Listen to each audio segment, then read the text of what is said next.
ആയിരക്കണക്കിന് വിനോദസഞ്ചാരികളെ ആകർഷിക്കുന്നതാണ് ഹിമാലയൻ റെയിൽവേയുടെ ഭാഗമായ ഡാർജിലിംഗ് പാത.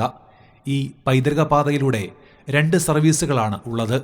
ഡാർജിലിംഗ് മുതൽ ഘൂം വരെയുള്ള 16 കിലോമീറ്റർ യാത്ര 3 ദിവസത്തിലൊരിക്കലും, ജയ്പായ്ഗുരിയിലേക്കുള്ള യാത്ര 3 ആഴ്ചയിൽ ഒരിക്കലുമാണ്. ഘൂം യാത്രയുടെ നിരക്കാണ് കുത്തനെ വർദ്ധിപ്പിച്ചത്.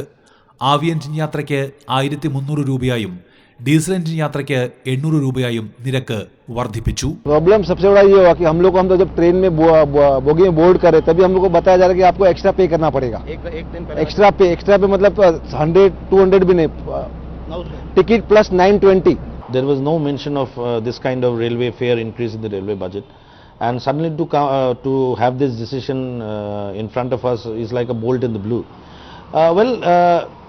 It is actually very harmful. Rail ബജറ്റിൽ പോലും റെയിൽ യാത്രാ നിരക്ക് സംബന്ധിച്ച പരാമർശം ഇല്ലെന്നിരിക്കെയുള്ള ചാർജ് വർധനവിനെതിരെ പരാതി നൽകുമെന്ന് പ്രതിഷേധക്കാർ പറഞ്ഞു.